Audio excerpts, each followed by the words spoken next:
Dans ses 320 pages, Valérie Trierweiler dresse un portrait accablant de François Hollande. Un homme cynique qui méprise ses électeurs. Il s'est présenté comme l'homme qui n'aime pas les riches. En réalité, le président n'aime pas les pauvres. Lui, l'homme de gauche, dit en privé, les sans-dents, très fier de son trait d'humour.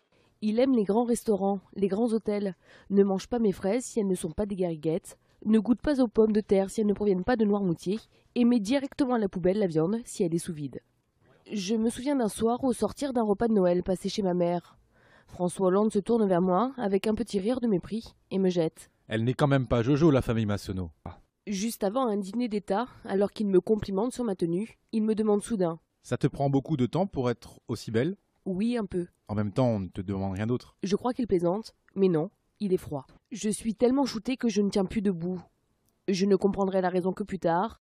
Les doses de tranquillisants ont été surmultipliées pour m'empêcher d'aller à Tulle. Je sais ce que Ségolène Royal lui a demandé en échange de son ralliement, y compris financièrement, et je ne doute pas qu'elle ait obtenu gain de cause. En guise de conclusion, Valérie Trierweiler laisse entendre qu'elle pourrait bientôt reprendre la plume et poursuivre le grand déballage.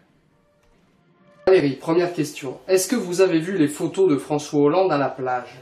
Oui, j'ai exprimé mon émotion et je continuerai à le faire. Et vraiment, si vous voulez savoir, ça m'a empêché de dormir, ces images. J'y pense encore. Je ne sais pas comment on peut supporter ça. Si vous deviez coucher avec un ancien président et que vous aviez le choix entre Valéry Giscard d'Estaing ou Jacques Chirac, lequel choisiriez-vous? Les deux, forcément. Est-ce que vous n'avez pas un peu l'impression d'être une grosse potiche qui vient casser les couilles au président? Oui, mais sans être une potiche pour autant. Je ne cherche pas à casser quoi que ce soit. Je cherche à être moi-même.